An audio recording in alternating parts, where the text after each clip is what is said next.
सर्वप्रथम आप सभी समस्त देशवासियों को अंग्रेजी नववर्ष की ढेर सारी शुभकामनाएं। देखिए, मैंने अंग्रेजी नववर्ष इसलिए कहा है क्योंकि जो हमारे सनातन धर्म प्रेमियों का जो नववर्ष है वह 1 जनवरी से प्रारंभ नहीं होता है।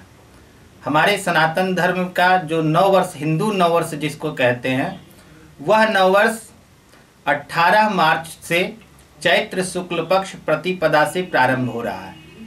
इसलिए इसको मैं अंग्रेजी नववर्ष कहता हूँ और उस नववर्ष की ढेर सारी शुभकामनाएं देता हूँ। दूसरी बात, जो अंग्रेजी नववर्ष मनाया जाता है वह अर्धरात्रि में मनाया जाता है और अर्धरात्रि में जैसा हमारे शास्त्रों में बताया गया है कि अर्धरात्रि में जो भी क्रियाकलाप किया जाता है वह सुर और असुर और राक्षसी प्रवृत्ति के लोग करते हैं। और आपने देखा भी होगा कि जो रात्रि में नववर्ष हम लोग प्रारंभ करते हैं, अंग्रेजी नववर्ष, उस दिन हम लोग और सब जो भी करते हैं राक्षसी प्रवृत्ति के लोग रात्रि में करते हैं और उस दिन मांस मदिरा के द्वारा, नाच गान के द्वारा नववर्ष सेलिब्रेशन करते हैं।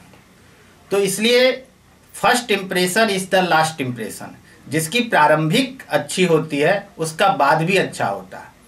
तो हमारा जो हिंदू नववर्ष है वह सूर्योदय कालीन से प्रारंभ होता है और उस दिन जो हम लोगों का प्रारंभिक काल होता है वह पूजन पाठ के द्वारा होता है, कलश स्थापन होता है, माँ भगवती का हम लोग पूजन करते हैं, उसके द्वारा हम लोगों का नववर्ष प्रारंभ होता है। इसलिए हिंदू नववर्ष जो है अति उत्तम है मनाना। इसलिए अंग्रेजी नववर्ष को हम लोग जो मनाते हैं वह सिर्फ पश्चिमी सभ्यता है।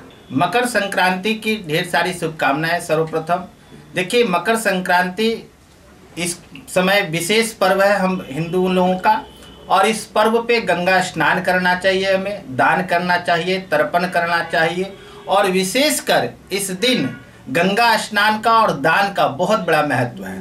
अगर प्रयाग तीर्थ में आप करते हैं तो बड़ा ही उत्तम है क्योंकि तीर्थों का राजा है प्रयाग और वहाँ पे मेला भी लगता है बहुत विशाल। उसमें बड़े बड़े साधु संत भी आते हैं। उस दिन का किया गया दान, उस दिन का किया गया तर्पण हमारे लिए बहुत ही पुण्य फलदायी है। उस दिन विशेष करके मकर संक्रांति के ऊपर दान का जो महत्व बताया गया है, तिल का दान, रुई का दान और कंबलों का दान, गर्म कपड़ों का दान, ये सब करने से अक्षय पुण्य की फल की प्राप्ति होती है और उनको पितरों को मोक्ष की प्राप्ति होती है और जो लोग इस दिन दान करते हैं उन्हें भी वैकुंठ लोक की प्राप्ति होती है।